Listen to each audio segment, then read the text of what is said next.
तो अभी हम लोग इंटरमीडिएट 2025 में आज जो एग्जाम हुआ है फिजिक्स का, उसका हम लोग पूरा विधिवत 100% करेक्ट सॉल्यूशन करेंगे और आपको एक एक क्वेश्चन का आंसर दिया जाएगा।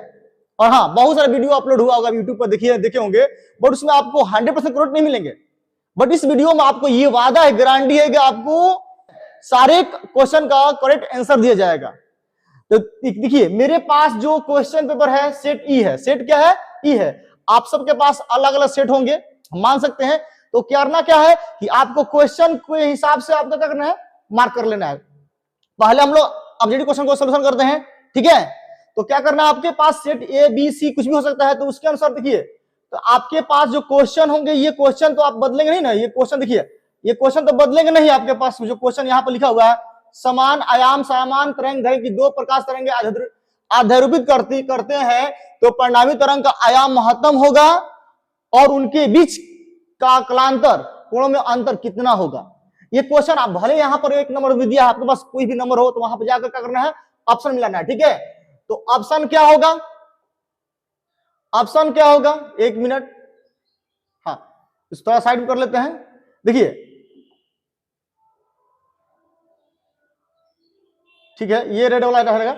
हाँ, तो इसमें ऑप्शन क्या होगा, ये देखिए बच्चा, देखिए इसमें कोई दूसरे बच्चा हम लेकर आए हैं क्वेश्चन पेपर, इसमें बच्चा ए मारा है, ठीक ना। इसका क्या है करेक्ट आंसर, क्या होगा, ए सही होगा, ए सही होगा ना। ये क्या होगा आपका ए, आंसर क्या होगा आपका ए, शून्य, ठीक है। दूसरा क्वेश्चन, तो ध्रुवित प्रकाश में कंपन तल और ध्रुव तल के बीच कितना कोण होता है, तो 90 डिग्री। कितना होता है बाबू, 90 डिग्री, ठीक ना। ये अभी ऑप्शन सही है, 90 डिग्री, ठीक ना। मिलाते रहिएगा आप लोग, ठीक है। अगला क्वेश्चन, अगला क्वेश्चन, निम्नलिखित में कौन सी विद्युत चुंबकीय तरंग नहीं है। तो कौन सी किरणें, तो अल्फा किरणें विद्युत चुंबकीय तरंग नहीं है। तो ऑप्शन ये आपको, ये सही नहीं है, ये सही नहीं है, बट ये सही है, ठीक है। आगे देखिए, अब देखिए, किसी द्रव्यात्मक माध्यम विद्युत चुंबकीय तरंग की चाल निर्भर नहीं करता है। किस पर निर्भर नहीं करता है, उसकी तीव्रता पर निर्भर नहीं करता है। किस पर नहीं करता है, तीव्रता पर। ये ऑप्शन गलत हो जाएगा भाई, उसकी तीव्रता पर निर्भर नहीं करता है, ठीक है। अब चलिए क्वेश्चन अगला, प्रकाश विद्युत उत्सर्जन घटना में आपतित प्रकाश की तीव्रता बढ़ाने पर प्रकाश विद्युत धारा क्या होती है, बढ़ती है, घटती है, बढ़ती है, क्या होती है बाबू, बढ़ती है। थोड़ा जल्दीबाजी में हम लोग सॉल्यूशन करेंगे क्योंकि कल के लिए टाइम बचाना है, ठीक है ना। हम 10-15 मिनट में कोशिश करेंगे इसको पूरा हल कर ले, कल के लिए टाइम बचाना है, ठीक है। आगे बढ़ते हैं, किसी गतिमान कण से संबद्ध डी ब्रोगली तरंगे का तरंग निर्भर नहीं करता है। किस पर, द्रव्यमान पर, आवेश पर, क्योंकि डी ब्रोगली तरंग में आवेश से कोई बात नहीं होती है, ठीक ना। इस पर निर्भर करेगा, बट इस पर निर्भर नहीं करेगा, ठीक ना। ऑप्शन क्या, ऑप्शन नंबर बी, ठीक है। इधर हो गया ना, हाँ चलिए अगला क्वेश्चन 7 नंबर, फोटोन की गतिज ऊर्जा का सूत्र देखिए यहां पर, गतिज ऊर्जा सॉरी फोटोन की गति द्रव्यमान का सूत्र जो देखिए होता है mc इंटू एच भी बटा में सी। अब यहां पर सी आएगा तो क्या हो जाएगा, m बराबर क्या होगा, h यहां बटा में क्या होगा, सी स्क्वायर, ठीक है। तो ऑप्शन क्या हो जाएगा आपका बी नंबर, ठीक है। ऑप्शन क्या होगा आपका बी नंबर, ठीक है। अगला क्वेश्चन देखिए आपका, कि जब सिलिकॉन और बोरॉन को अशुद्धि के रूप में मिलाया जाता है तो वह घटना तो डोपिंग कहलाती है, बट जो अर्चालक बनते हैं उसको बोलते हैं पी प्रकार के अर्चालक। क्या बोलते हैं उसको, पी प्रकार के अर्चालक, ठीक है। अब देखिए, एन प्रकार के अर्चालक में अल्पसंख्यक आवेश वाहक होते हैं, होल। क्या होते हैं, होल, पता है आप लोग को, ठीक है, होल, ठीक है।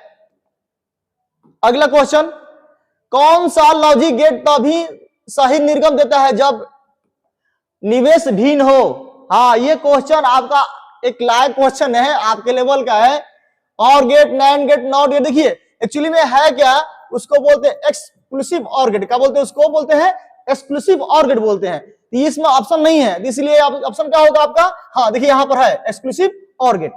बहुत सारा देखेंगे आप लोग बुक में बताता है और गेट नहीं, ये ऑप्शन का सब गलत है, ये सब गलत है, एक्सक्लूसिव और गेट होगा। ऐसे भी लिख सकता है एक्सक्लूसिव और गेट, ठीक है। चलिए आगे बढ़ते हैं, मिलाते रहिएगा अपना। पश अभिनीत डायोड होता है, पश अभिनीत डायोड होता है। देखिए एक्चुअली में देखिए जेनर डायोड भी होता है और फोटो डायोड होता है। यदि ऑप्शन में यदि ये नहीं रहेगा तो हम मारते क्या मारते हैं, जेनर डायोड, बट यहाँ पर जेनर डायोड भी होता है और क्या होता है, फोटो डायोड भी होता है। इसलिए ऑप्शन क्या हो जाएगा आपका, डी नंबर। ऑप्शन क्या हो जाएगा आपका, डी नंबर। ठीक है, चलिए आगे देखते हैं अगला क्वेश्चन। नैंड गेट का बुलियन व्यंजक, नैंड गेट का बुलियन में देखिए यहाँ पर बच्चा जो देखिए जिसका पेपर हम लिए हैं वो सही मारा है। ठीक है, वही एंड गेट होता है तो a इंटू बी बराबर y ना। ठीक है, दो इनपुट मिलाकर एक आउटपुट प्राप्त होता है। ठीक है, इंटू, बट यहाँ नैंड लेता है तो यहां पर क्या करते हैं, यहाँ पर एक पाई खींच देते हैं। ठीक है, चलिए आगे बढ़ते हैं। ऑप्शन देखिए मिलाते रहिएगा आप लोग। ठीक है, चलिए फाइबर ऑप्टिक संचार में किस प्रकार के तरंगों का उपयोग किया जाता है, फाइबर ऑप्टिक संचार में किस प्रकार के तरंगों का उपयोग करते हैं, ध्वनि तरंग, विद्युत चुंबकीय तरंग। तो यहां पर क्या ऑप्शन क्या होगा, विद्युत चुंबकीय तरंग। ठीक है, विद्युत चुंबकीय तरंग होगा। ठीक है, आगे बढ़ते रहते हैं।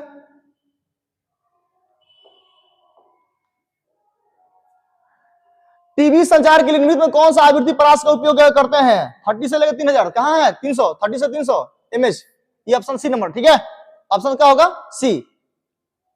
देखा गीगा हर्ट्ज भी दिया है बट गीगा हर्ट्ज नहीं है, यहां पर क्या होगा, मेगा हर्ट्ज। ठीक है, अब देखिए एक ही तत्व के समस्थानिक के बीच मुख्य अंतर क्या होता है, न्यूट्रॉनों की संख्या करें, न्यूट्रॉनों की संख्या। ठीक है, आगे बढ़िए। निम्नलिखित में कौन सा रेडियो धार्मिक क्षय का प्रकार नहीं है, क्षय का प्रकार नहीं है क्या, अल्फा क्षय होता है, बीटा भी होता है, गामा भी होता है, बट यह म्यूऑन क्षय नहीं होता है। ठीक है, म्यूऑन क्षय ऑप्शन नंबर डी। ठीक है, ऑप्शन डी। यहां अगला क्वेश्चन 17 नंबर। ठीक है, देखिए तो 17 में कह रहा है कि 500 नैनोमीटर तरंग दैर्घ्य वाले फोटोन की ऊर्जा कितना होती है, इतना 4 × 10 के पावर -19 जूल होती है। ठीक ना, ये ध्यान दीजिएगा, ऑप्शन नंबर ए। चलिए अगला क्वेश्चन मिलाते रहिएगा। हाइड्रोजन स्पेक्ट्रम की कौन सी श्रेणी दृश्य भाग में होती है, बाबर श्रेणी में। ये तो आपको हमेशा क्वेश्चन मिलता रहता है। ठीक है, आगे देखिए निम्नलिखित में कौन सा आवेश रहित कण है, आवेश रहित कण कौन सा है जिसमें आवेश नहीं होता है, अल्फा कण, बीटा कण, फोटोन, प्रोटॉन। प्रोटॉन भी होता है भाई, अल्फा भी होता है, बीटा फोटोन पर नहीं होता है। किस पर नहीं होता है, ये होता है फोटोन पर। ठीक है, किस पर आवेश रहित मतलब आवेश नहीं होता है, तो किस पर नहीं होता है, तो फोटोन पर नहीं होता है। ठीक है, आगे बढ़ते रहते हैं हम लोग। चलिए एक्स किरणें है, एक्स किरणें क्या है, विद्युत चुंबकीय तरंग है। एक्स किरणें क्या, विद्युत चुंबकीय तरंग है। ये ऑप्शन क्या होगा, डी ऑप्शन होगा। ठीक है, मिलाते रहिएगा, आगे बढ़ते रहते हैं। ठीक है, चलिए एक एमयू, देखिए एक 1 एमयू तुल्य ऊर्जा होती है 931 मेगा इलेक्ट्रॉन वोल्ट के बराबर। ध्यान से देखिएगा, ये आपको नाभिकीय विलयन में बताया गया होगा। ठीक है, 931 मेगा इलेक्ट्रॉन वोल्ट। आगे बढ़ते हैं। ठीक ना, ऑप्शन नंबर कितना, डी था उसका। ठीक है, यदि समान फोकस दूरी एफ के दो अपसारी लेंस को एक दूसरे के संपर्क में रख देंगे तो संयोजन की फोकस दूरी क्या होती है, एफ बाई क्या होते हैं 2। क्यों, देखिए ध्यान से देखिएगा, 1/a बराबर 1/f1 प्लस 1/ क्या होता है f2। ये दोनों क्या है, एक दूसरे के संपर्क में रख देंगे तो उस कंडीशन में क्या होगा, आंसर कितना आएगा, एफ बाई क्या होगा, समतुल्य इसका वैल्यू कितना आएगा, बाई 2। ठीक है, ऑप्शन नंबर कितना, सी। ठीक है, आगे बढ़िए। एक उत्तल लेंस क्षमता 2 डायोप्टर है तो उसकी फोकस दूरी क्या होगी, बस हाफ, मतलब 50 सेंटीमीटर। कहां है, लगा है, हाँ लिखिए, मारिए 50 सेंटीमीटर। ठीक है, आगे बढ़ते हैं। चल देखिए अगला क्वेश्चन, निम्नलिखित में से कौन सा रंगीन विस्थापन को कम करने के लिए लेंसों का उपयोग किया जाता है, विस्थापन को कम करने के लिए। तो अवतल लेंस और उत्तल लेंस का मोटा अवतल लेंस, मोटा उत्तल लेंस का उपयोग करते हैं। उसमें मतलब कि बेलनाकार लेंस कौन सा होगा, बेलनाकार लेंस। ठीक है, चलिए एक उत्तल लेंस को किसी द्रव में डुबा देते हैं तो इसका अपवर्तनांक लेंस के पदार्थ के अपवर्तनांक के बराबर होता है, तब इसकी फोकस दूरी क्या होती है, अनंत हो जाएगी। क्या होती हो जाएगी, अनंत होगी, ठीक ना। ऑप्शन नंबर बी, ठीक है, ऑप्शन नंबर क्या होगा, बी। चलिए अगला क्वेश्चन। या साबुन के बुलबुलों के रंगीन दिखाई देने का कारण क्या है, प्रकाश का व्यतिकरण। क्या होगा बाबू, प्रकाश का व्यतिकरण, ठीक है, प्रकाश का व्यतिकरण है, प्रकाश का व्यतिकरण, ठीक है। चलिए आगे देखिए, निम्नलिखित में से कौन किसे ध्रुवीकृत नहीं कर सकते हैं।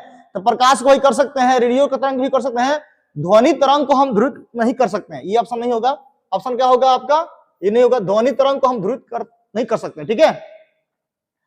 चलिए अगला क्वेश्चन। एक व्यक्ति दो डायोप्टर क्षमता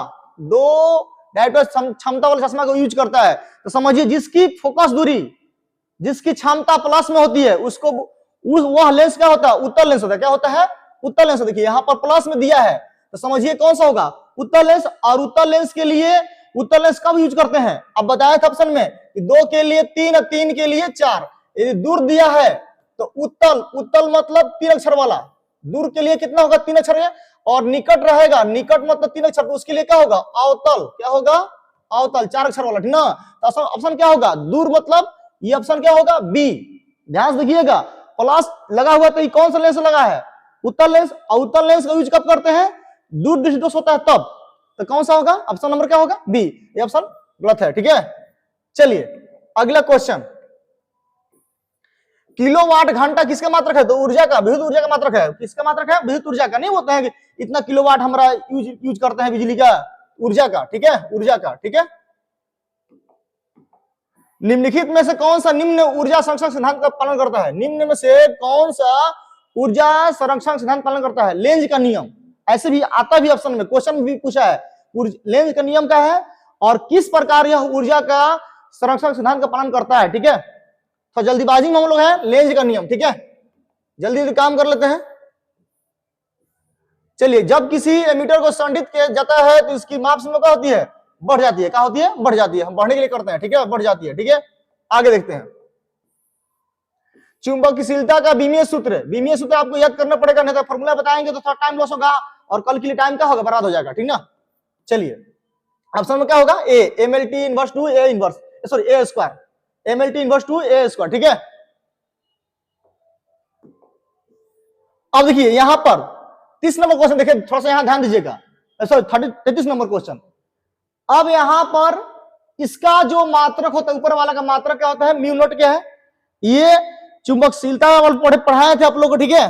तो वहां पर ये आप इसका मात्रक क्या होता है, आपका हेनरी मीटर इनवर्स होता है। और इसका जो मात्रक होता है क्या होता है, फैराडे मीटर इनवर्स। ये दोनों कट जाएगा तो क्या मिलेगा, हेनरी पर फैराडे। और इसका जब हम हल करेंगे तो ये शो करता है प्रतिरोध को, और प्रतिरोध का मात्रा क्या हो जाएगा, ओम। क्या हो जाएगा, ओम। यदि कोई ऑप्शन, यदि ये मारे हैं तो गलत, ये गलत, और ये 100% क्या होगा, सही। यदि विश्वास नहीं होगा तो आप गूगल कर लीजिएगा, गूगल कर लीजिएगा, एम करेक्ट आपका आंसर। यदि हम पे विश्वास नहीं होगा तब, विश्वास होगा तो क्या मारना होगा आपका, यदि आपका ऑप्शन ओम है तो सही करेक्ट आंसर है, ठीक है। चलिए आगे देखते हैं। यदि किसी चल कुंडी के एलिमेंट को फेरों की संख्या बढ़ाएंगे तो उसकी सुग्रहिता क्या होती है, बढ़ जाती है। सुग्रहिता क्या होती है, बढ़ जाती है, ठीक ना। ऑप्शन क्या हो जाएगा आपका, ऑप्शन क्या हो जाएगा, ऑप्शन आपका बढ़ जाती है, ऑप्शन नंबर ए होगा, ठीक है, ए ऑप्शन होगा, ठीक है। क्वेश्चन नंबर 35, उदासीन बिंदुओं पर क्या होती है, उदासीन बिंदुओं पर किस क्या होगा, बी बराबर बी एच, बी बराबर क्या होगा, B H, option number C, ठीक है। अगला क्वेश्चन, यदि किसी प्रवाहित धारा का शिखर मान 10 एम्पियर है तो इसका वर्ग माध्य मूल्य जो वैल्यू होता है कितना होता है, आई आरएमएस का वैल्यू कितना होता है, आई आरएमएस का वैल्यू कितना होता है, आई नॉट बटा में √2, और इसका कितना 10 बटा √2 भागा दीजिएगा तो कितना आएगा 7.70, सॉरी 7.07। ऑप्शन नंबर कितना, बी होगा, ठीक है। ये ऑप्शन गलत होगा, ठीक है। चलिए आगे देखिए, यहाँ क्वेश्चन नंबर, शुद्ध विद्युत प्रेरित्र, क्वेश्चन में क्या है, शुद्ध विद्युत प्रेरकीय परिपथ में शक्ति गुणांक का वैल्यू जो होता है वह कितना होता है भाई, तो 0 होता है। कितना शक्ति गुणांक मान कितना होता है, शुद्ध के लिए 0 होता है, शुद्ध के लिए कितना होता है, 0, क्योंकि आपको क्या होता है, cos फाई होता है, cos फाई, फाई का वैल्यू कितना होता है, उसके लिए आपको शक्ति गुणांक जो पी होता है ना, पी ए भी होता है, cos फाई होता है, और cos फाई का मान कितना होना चाहिए, 90 डिग्री होना चाहिए, शुद्ध के लिए 90 डिग्री होना चाहिए, और cos 90 का मान कितना हो जाएगा, 0 हो जाएगा। ये क्या हो जाएगा, 0। ठीक है, आगे देखिए, केवल धारितायुक्त प्रत्यावर्ती धारा परिपथ में धारा और वोल्टता के बीच कलांतर कितना होना चाहिए, कलांतर कितना होना चाहिए, 90 डिग्री। कितना होना चाहिए, 90 डिग्री। ये गलत है, ये 90 डिग्री होना चाहिए, ठीक ना। अब देखिए, अनाद की स्थिति में एलसीआर परिपथ की प्रतिबाधा, आपको एलसी परिपथ की प्रतिबाधा जो होती है, आपको बताया गया था कि 1/2 पाई रूट अंडर एलसी। क्या कौन सा ऑप्शन है, ये ऑप्शन है। यदि रूट यहां भी लगा देंगे तो इसका वैल्यू 1 होगा ना, ऑप्शन नंबर क्या होगा, ए। ठीक है, अगला क्वेश्चन, एक ऊंचाई ट्रांसफार्मर मतलब स्टेप अप ट्रांसफार्मर में द्वितीय कुंडली में धारा का मान प्राथमिक कुंडली से क्या होना चाहिए, महत्तम का अधिकतम, महत्तम। आपको बताया गया था कि एन, देखिए N1 और N2 है, तो ये ऊंचाई ट्रांसफार्मर है, तो उस कंडीशन में N2 के फेरो संख्या होना चाहिए, द्वितीय कुंडली में फेरो संख्या होनी चाहिए, अधिक होनी चाहिए, तब ना अधिक वोल्टता की धारा मिलेगी। तो उस कंडीशन में क्या होगी, जब N2 का मान अधिक होगा, N2 का मान क्या होगा, अधिक होगा, तो धारा का मान क्या होगा, अधिक प्राप्त होगा। क्या होगा, अधिक प्राप्त होगा, कम नहीं होगा। ये ऑप्शन नहीं, गलत है, ये क्या होगा, अधिक। ठीक है, अब चलिए, अब देखिए यहां पर उत्तल दर्पण से प्रतिबिंब सदैव कहां बनता है, ध्रुव और फोकस के बीच, ध्रुव और फोकस के बीच अधिकांश बनता है। ठीक है, ये मैट्रिक क्लास का क्वेश्चन था। ठीक है, अब देखिए थोड़ा सा इसको उठाते हैं। यदि किसी माध्यम से निर्वात में संपूर्ण आंतरिक परिवर्तन के लिए क्रांति को 30 डिग्री हो, तो माध्यम प्रकाश का वेग, यहां पर हम सोल्यूशन कर चुके हैं पहले इसका आंसर कितना है, 1.5 इंटू 10 टू पावर 8 मीटर पर सेकेंड। ठीक है, चलिए आगे देखिए, क्योंकि समय के लिए देखिए समय थोड़ा ज्यादा इन्वेस्ट होगा ना, इसीलिए हम यहां पर पूरा हल सोल्यूशन नहीं करेंगे, आप ऑप्शन से मिलाओ। ठीक है, दो आवेशों के बीच दूरी आधी कर दी जाए तो उस आवेशों को भी आधा कर दिया जाता है, तो उसके बीच लगने वाला बल पहले के अपेक्षा कितना होगा, आधी कर देंगे। तो आपको पता है ना कि जो लगने वाला बल होता है, दूरी के बार क्या होती है, व्युत्क्रमानुपाती होती है, मतलब आधा कर देंगे तो और उसका स्क्वायर कर दीजिए तो कितना हो, 4 गुना हो जाएगा। 4 गुना है, आधा 2 गुना, इनमें से कोई नहीं, 4 गुना इसमें नहीं है। ठीक है ना, ऑप्शन नंबर डी। ठीक है, मिलाते रहिएगा आप लोग, फटाफट मिलाते रहिए। एक इलेक्ट्रॉन को विभवांतर भी का अधीन विराम से त्वरित करने के लिए चाल जो होती है वह क्या होती है, भी क्या होती है, समानुपाती होती है। भी क्या होती है, समानुपाती। 44 का ऑप्शन नंबर ए। ठीक है, आगे बढ़िए। इलेक्ट्रॉन का विशिष्ट आवेश होता है कितना है, 1.8 इंटू 10 टू पावर 11 कूलम पर केजी। ऑप्शन नंबर आपका क्या होगा, सी होगा। ये अभी ऑप्शन नहीं होगा, ये होगा ना, ये होगा। ऑप्शन नंबर क्या होगा, ठीक है, सी। चलिए आगे देखते हैं, ये नहीं कि 1.9 इंटू 10, 1.6 इंटू 10 टू पावर -16 वो वाला नहीं होगा। ठीक है, ये विशिष्ट पूछा है। ठीक है, सांद्रित के समान,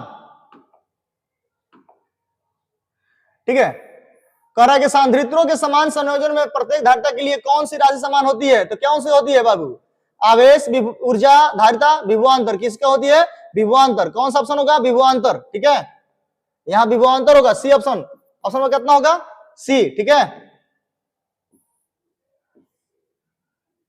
ये कहां से आता है भाई, पता नहीं। वायु में दो आवेशों के बीच बहुत मात्रा रखने से उसके बीच प्रतिकर्षण बल का मान क्या होता है, घट जाता है। क्या होता है, उसका बल का मान क्या होता है, घट जाता है। ठीक है, अगला क्वेश्चन कह रहा है कि 0.2 माइक्रोकूलम के दो बराबर विपरीत आवेशों के बीच की दूरी इतना सेंटीमीटर, तो इसका वैद्युत विद्युत आघूर्ण कितना होगा, तो 6.0 इंटू 10 टू पावर -8 कूलम पर मीटर। ठीक है, ध्यान से देखिएगा, कूलामीटर, सॉरी कूलामीटर। ठीक ना, इतना ऑप्शन होगा, इसको पहले बना दिया गया है। ठीक है, आपको समय ना विदित हो। अगला क्वेश्चन क्या है, एक बंद पृष्ठ के भीतर n विद्युत द्विध्रुव स्थित है, तो बंद पृष्ठ से निर्गत मतलब क्या होता है, उसके बाहर, तो किसी बंद पृष्ठ के बाहर फ्लक्स का वैल्यू कितना होता है, 0 होता है। क्या होता है भाई, 0 होता है। 0 है ऑप्शन, तो हाँ, शून्य। ऑप्शन में क्या होगा, डी होगा, ये ऑप्शन नहीं होगा। ठीक है, निर्गत मतलब आउटर। ठीक है, अगला क्वेश्चन की बढ़ते हैं, थोड़ा फटाफट करते हैं। अब यहां पर क्वेश्चन नंबर 100 माइक्रो फैराडे धारिता वाले सांद्रित्र को 100 वोल्ट तक आवेशित करेंगे, मतलब यहाँ पर C का जो वैल्यू दिया है 100 माइक्रो फैराडे, मतलब क्या हो जाएगा 100 गुण 10 के पावर -6 फैराडे, और V का वैल्यू कितना आता है 100 वोल्ट दिया है। आपको ऊर्जा निकालना है, U का मान कितना होता है 1/2 CV² निकालोगे तो आपका हल करोगे तो कितना आएगा 0.5 जूल। देखिए कुछ नहीं करना, 1.2, 80 का मान कितना है 100 गुण 10 के पावर कितना -6, और सी का भी का मान कितना है तो 100 गुण 100 हो जाएगा, स्क्वायर है तो ये भागा देगा तो क्या होगा 50 हो जाएगा। 50 गुण 10 के पावर -6 और 10 के पावर कितना माइनस कितना और प्लस कितना हो जाएगा 4। ठीक है, अब क्या होगा 50 गुण 10 के पावर कितना -2 और -2 मतलब 50 में 100 से भागा दोगे तो कितना आएगा 0.5 जूल आएगा। ऑप्शन क्या हो जाएगा आपका ए होगा। ठीक है, चलिए अगला क्वेश्चन, इतना बनाएंगे तो टाइम खत्म हो जाएगा। ठीक है, ज्यादा बर्बाद होगा। यहां देखिए निम्नलिखित में से किसका मात्रक वोल्ट पर मीटर होता है, तो विद्युत क्षेत्र का होता है। ये तो कदम कितना लॉलीपॉप क्वेश्चन है। ठीक है, अब देखिए अगला क्वेश्चन, वैद्युत चालन में चालक से मुक्त इलेक्ट्रॉनों का अपवाह वेग V एवं चालक के सिरों के बीच विभवांतर V के का संबंध क्या होते हैं, V के समानुपाती होते हैं। V के क्या होते हैं समानुपाती होते हैं। ये ऑप्शन करेक्ट ऑप्शन होगा, ये सब कुछ नहीं होगा ना। V क्या होती है समानुपाती मतलब अनुक्रमणपाती। ठीक है, अब अगला क्वेश्चन देखिए, एक चालक की वोल्टता V तथा I के बीच ग्राफ एक सरल रेखा में, तो y अक्ष कंदिश करेंगे तो इसमें क्या होगा tan थीटा, क्या होगा बाबू tan थीटा होगा ना, y अक्ष कंदिश करेंगे तब। ठीक है, आगे बढ़ते हैं। विद्युत परिपथ शक्ति V²/r।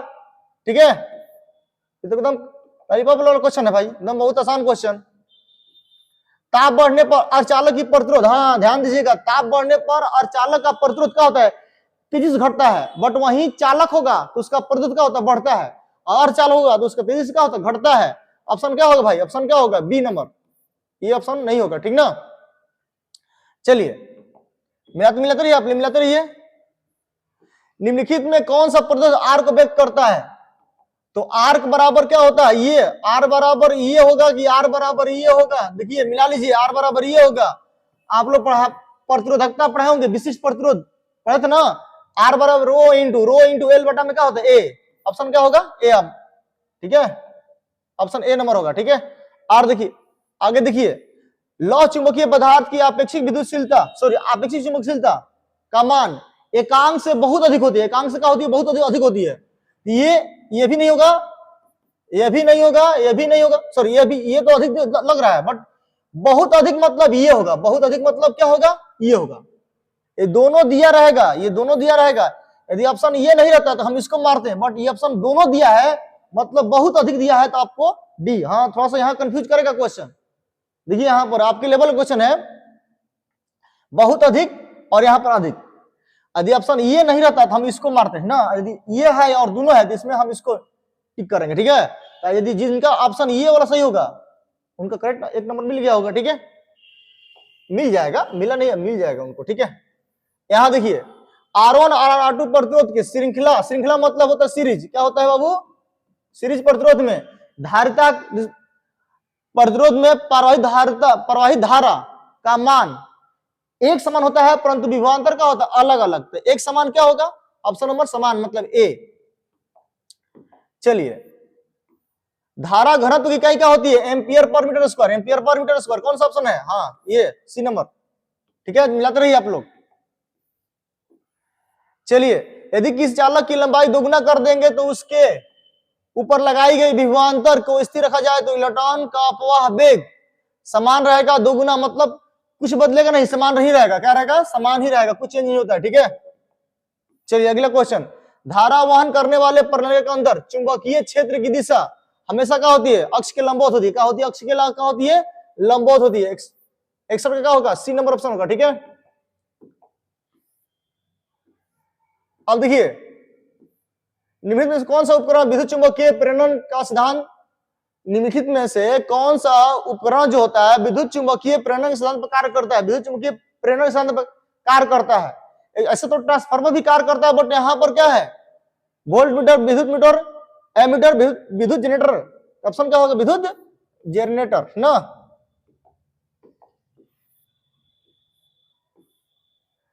एक परिलंघ का स्वप्रकत्व निर्भर करता है, ठीक है, एक परिलंघ का स्वप्रकत्व निर्भर करता है, माध्यम के में बहने वाली धारा ही नहीं होगा, माध्यम से मतलब नहीं है, प्रति एकांक लंबाई की फेरक संख्या मतलब हाँ एन होगा, लंबाई के पर लंबाई पर एल भी होगा, मतलब बी और सी ऑप्शन दोनों, मतलब डी ऑप्शन क्या होगा, डी ऑप्शन, ठीक है। अब देखिए दो समान धनावेशित बिंदुओं जिनमें प्रत्येक पर एक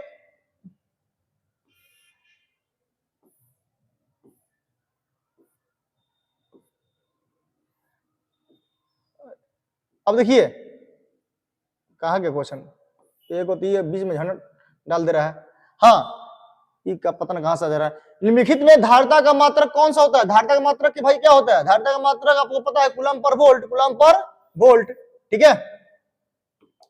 चलिए अगला क्वेश्चन, निम्नलिखित किसी सांद्रित्र की धारिता निम्न में से निर्भर करती है, निम्न में से निर्भर नहीं करती है, नहीं करती है, आकृति पर निर्भर करती है, उसके प्लेट के आकार पर भी करती है, बट हाँ दूरी पर भी करती है, बट आवेश पर नहीं करती है। अब हम बोले आवेश, देखिए आप जो भी उसमें क्वेश्चन का सॉल्यूशन करते हैं उसमें आपको एक्सप्रेशन निकालते हो, व्यंजक निकालते हो सी का मान, तो उसमें देखिए क्यू क्यू कट जाता होगा, मतलब आवेश पर निर्भर नहीं कटेगी, आवेश पर निर्भर नहीं करेगी, ठीक है। ऑप्शन सी प्लेटों के आवेश पर, ठीक ना। किसी आवेशित चालक की बाहरी सतह पर विद्युत क्षेत्र जो होता है, किसी आवेशित चालक के बाहरी सतह पर विद्युत क्षेत्र होता है समांतर सतह के लंबवत, सतह के साथ 45 डिग्री, सतह के लंबवत होता है, क्या बाबू सतह क्या होता है, सतह के लंबवत, सतह के लंबवत, ठीक है।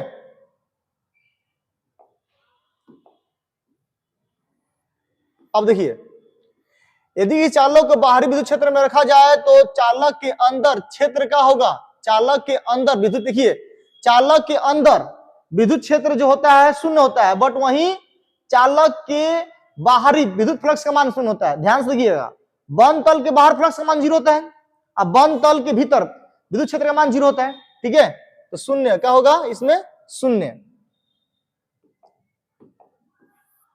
69 विपरीत चिन्ह के दो बिंदु आवेशों के लिए निम्नलिखित में से कौन सा कथन सही है, विपरीत, इससे ऊर्जा ऋणात्मक धनात्मक दोनों होती है, मतलब ऋणात्मक भी हो सकती है और धनात्मक भी हो सकती है, ऑप्शन नंबर क्या होगा, सी करेक्ट आंसर होगा, ठीक है।